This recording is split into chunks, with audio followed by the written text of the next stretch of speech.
I'm at an auto camp on Route 66 just west of Gallup, New Mexico. If I tell it, perhaps it will help me. It will keep me from going mad. But I must tell this quickly. I'm not mad now. I'm perfectly well, except that I am running a slight temperature. My name is Ronald Adams. I am 36 years of age, unmarried, tall, dark with a black mustache. I drive a 1940 Ford V8, license number 6V7989. I was born in Brooklyn.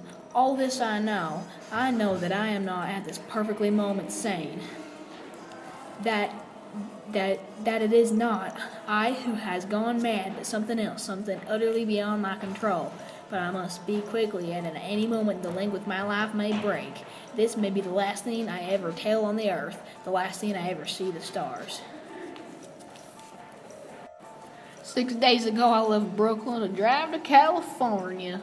Goodbye, son. Good luck to you, my boy. Goodbye, Mother. Here, give me a kiss, and then I'll go. I'll come with you to the car. No, it's raining. Stay out here at the door, please. Hey, what is this, tears? I thought you promised me you wouldn't cry. I know, dear.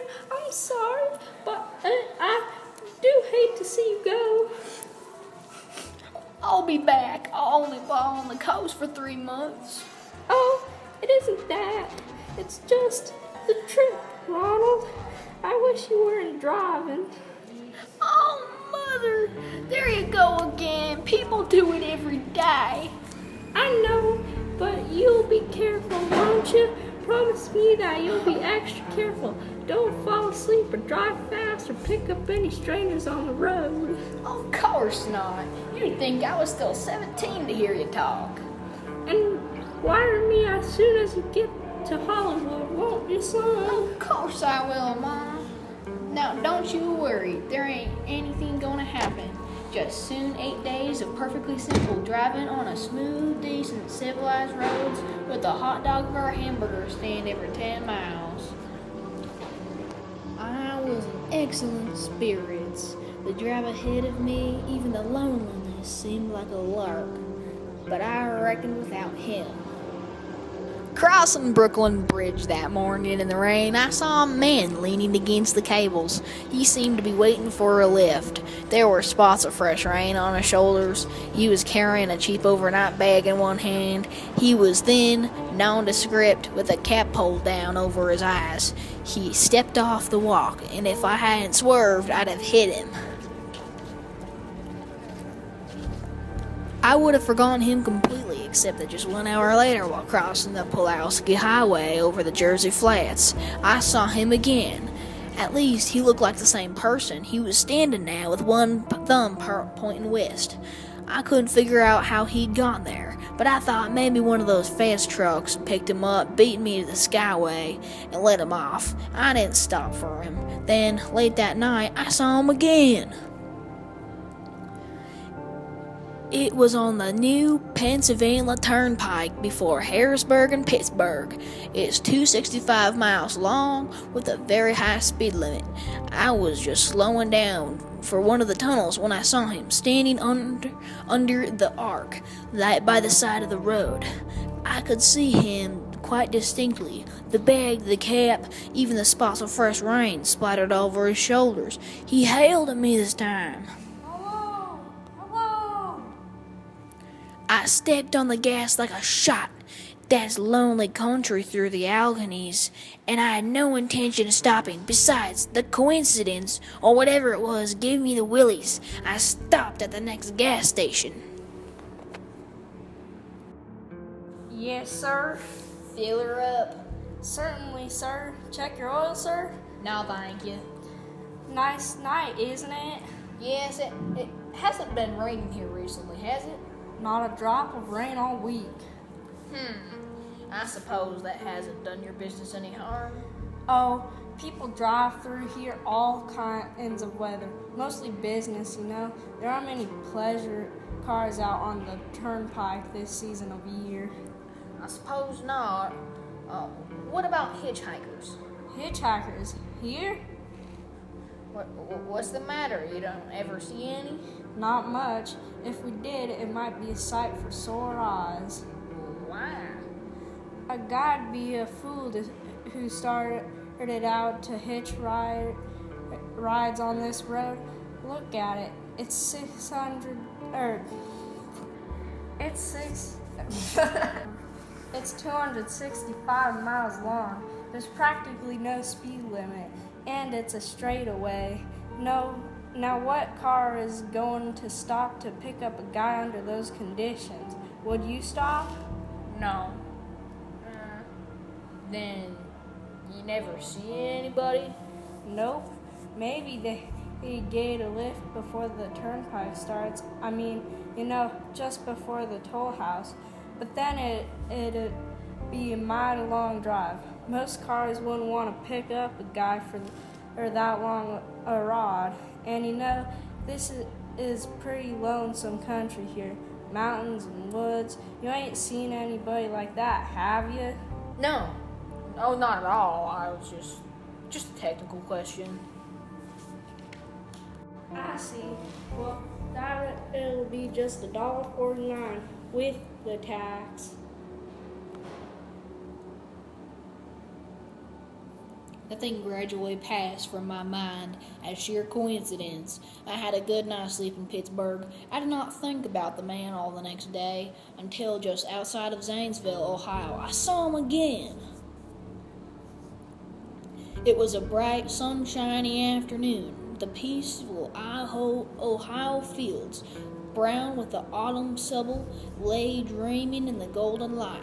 I was driving slowly, drinking it in, when the road suddenly ended in a detour. In front of the barrier, he was standing. Let me explain about his appearance before I go on, I repeat. There was nothing sinister about him. He was as drab as a mud fence, nor was his attitude menacing. He merely stood there waiting, almost drooping a little, the cheap overnight bag in his hands. He looked as though he had been waiting there for hours. When he looked up, he hailed me. Then he started to walk forward. Hello? Hello? I stopped the car, of course, for the detour, and for a few moments I couldn't seem to find the new road. I knew he must be thinking that I had stopped for him. Hello? Hello?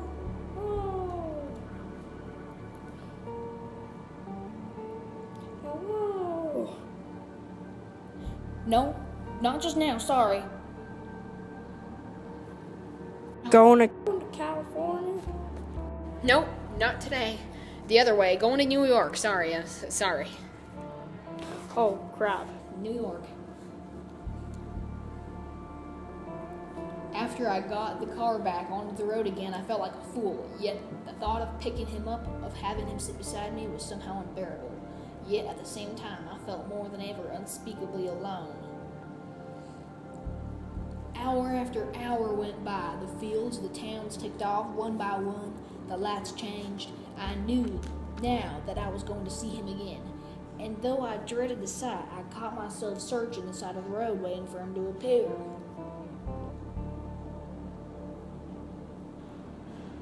Yep, what is it?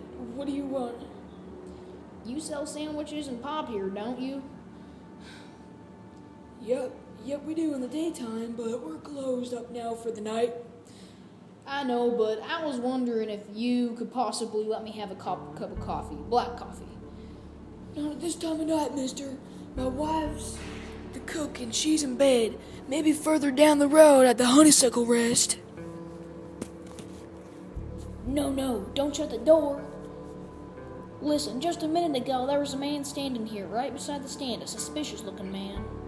Henry? Who is it, Henry? It's nobody, Mother. Just a fella thinks he wants a cup of coffee. Go back to bed. I don't mean to disturb you, but you see, I was driving along when I just happened to look, and there he was. What was he doing? Nothing. He ran off when I stopped the car. And what of it? It's nothing to wake a middle-aged man out of his sleep of. Young man, I've got a good mind to turn you over to the sheriff. But You've been taking a nip. That's what you've been doing. You haven't got anything better to do than wake decent folk out of their hard-earned sleep. Go on. But he looked around as if he were going to rob you. I ain't got nothing in the stand to lose. Now on your way before I call out the sheriff, folks. I got into the car again and drove on slowly. I was beginning to hate the car. If I could have found a place to stop, to rest a little. But I was in the Ozark Mountains of Missouri now. A few resort places there were closed. Only an occasional log cabin, seemingly deserted, broke the monotony of the wild wooded landscape. I had seen him at the roadside stand. I knew I would see him again, perhaps at the next turn of the road, even though when I saw him next, I would run him down. But I did not see him again until the late next afternoon.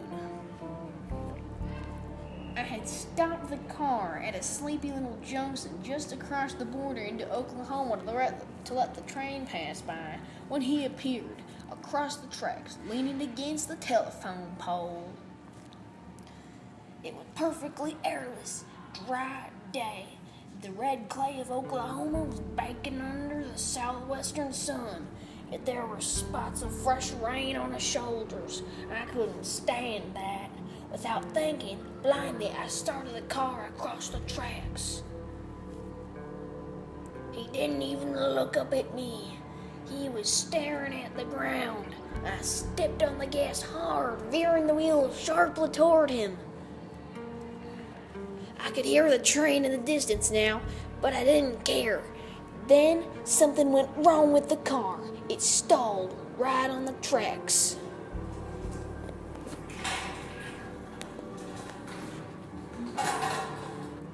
The train was coming closer. I could hear its bell ring and the cry of its whistle. Still he stood there, and now I knew he was beckoning me to my death. Well, I frustrated him that time. The starter had worked at last. I managed to back up, but when the train passed, he was gone. I was all alone in the hot, dry afternoon. After that, I knew I had something to do. I didn't know who this man was or what he wanted of me.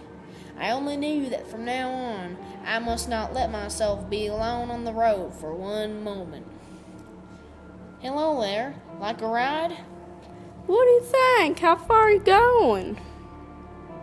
Aramillo, Texas.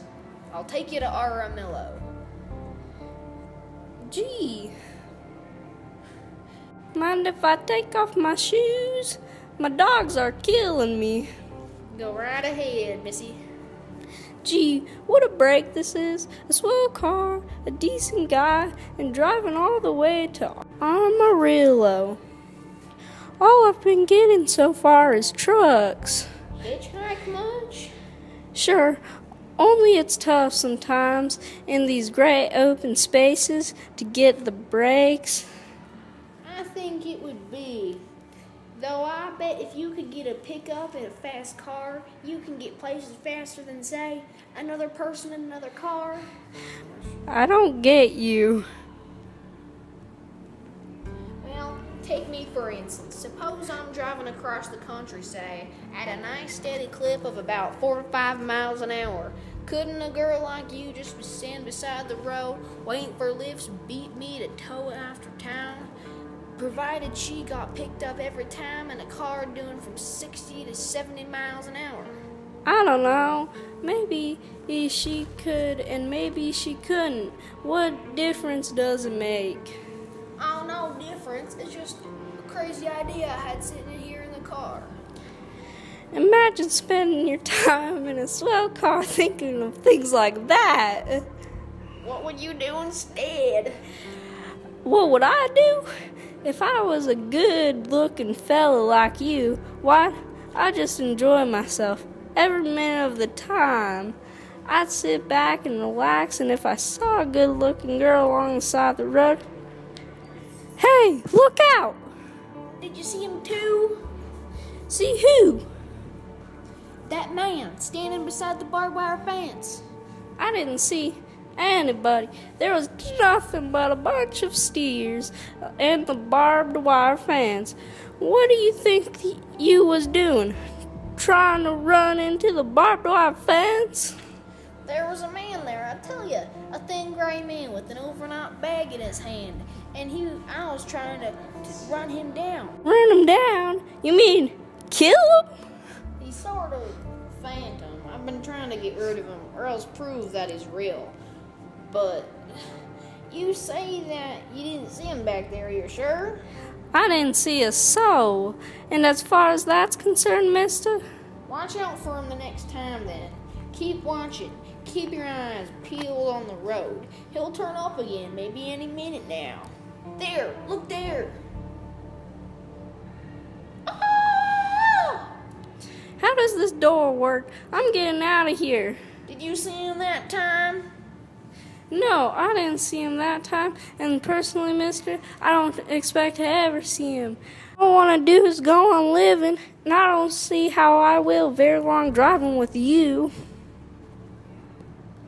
Sorry, I don't know what to do, what came over me. Please, don't go. So if you'll excuse me, mister. Thanks. Just all the same. Listen, please, just for 1 minute. Maybe you think I'm half cracked, but this man, you'll see, I've been seeing him all across the country. He's been following me, and if you could only help me, stay with me until I reach the coast. Now, you know what I think you need, big boy? Not a girlfriend, just a good dose of sleep. Now, they've got it now. No, you can't go. Leave your hands off me. Do you hear? Come back here, please, come back. She ran from me, as though I were a monster. A few minutes later, I saw a passing truck pick her up, and I knew I was utterly alone. I was in the heart of the great Texas prairies. There wasn't a car on the open road after the truck went by. Tried to figure out what to do, how to get a hold of myself. If I could find a place to rest, or even I could sleep here right on the road in the car for a few hours alongside of the road. I was getting my winter overcoat out of the back, used as a blanket. Hello, when I saw him coming towards me. Hello, emerging from a herd of moving steel. Hello. I didn't wait for him to come any closer. Perhaps I should have spoken to him then. I fought it out there and then. For now, he began to be everywhere. Whenever I stopped, even for a moment, for gas, for oil, for even a drink, a pop, a cup of coffee, a sandwich, he was there. I saw him standing outside the auto camp in Amarillo last night. When I dared to slow down, he was sitting near the drinking fountains in a little camping spot, just inside the border of New Mexico. But now he didn't even wait for me to stop unless I drove at 85 miles an hour over those endless roads. He waited for me every other mile. I would see his figure shadowless, floating before me, still in the same altitude, over the cold, lifeless ground, floating up over the dried-up rivers, over broken stones cast up by old glacier upheavals, floating in the pure, cloudless air. I was besides myself when I finally reached Gallup, New Mexico this morning. There was an auto camp here, cold, almost deserted in this time of year. I went inside to ask if there was a telephone. I had the feeling that if only I could speak to someone familiar, someone that I loved, I could pull myself together. Number, please. Long distance. Thank you. This is the long distance operator. What is your call, sir? I'd like to put a call to my home in Brooklyn, New York. I'm Ronald Adams. The number is Beechwood 20828. Thank you, sir. What is your number? 312 Albuquerque operator. New York for Gallup, New Mexico. New York operator. This is New York. This is the long distance operator, Gallup, New Mexico, calling for Beechwood 20828. I had read somewhere that love could banish demons. I was in the middle of the morning here. Knew mother would be at home. Pictured her, tall, white-haired, in a crisp house dress, going about her task. It would seem enough, but I thought even I could merely hear the calmness of her voice. Will you please deposit... This is the long-distance operator. Will you please deposit $3.85 for the first 3 minutes?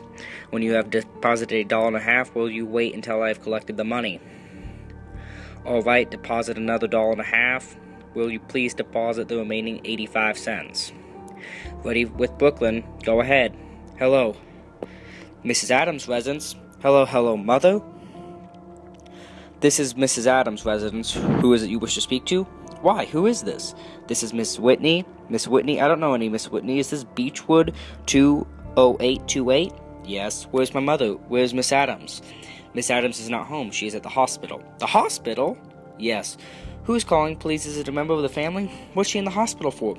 She's prostrated for 5 days. Nervous breakdown. And who is this calling? Nervous breakdown? But my mother was never nervous. It's all taken place since the death of her oldest son, Ronald. Death of her oldest son, Ronald? Hey, what is this? What number is this? This is Beechwood 20828. It's all been very sudden. He was killed just 6 days ago in an automobile accident on the Brooklyn Bridge. This is the long-distance operator. Your 3 minutes are up, sir. Your 3 minutes are up, sir. Your 3 minutes are up, sir. So your 3 minutes are up. Sir, your 3 minutes are up. And so I'm sitting here in a deserted auto camp in Gallup, New Mexico, trying to think, trying to get a hold of myself, otherwise I shall go mad. Outside of this night, the vast, soulless night of New Mexico, a million stars are in the sky ahead of me, a stretch of 1,000 miles of empty mesa, mountains, prairies, and deserts. Somewhere among them, I know he is waiting for me. Somewhere I shall know who he is and who I am.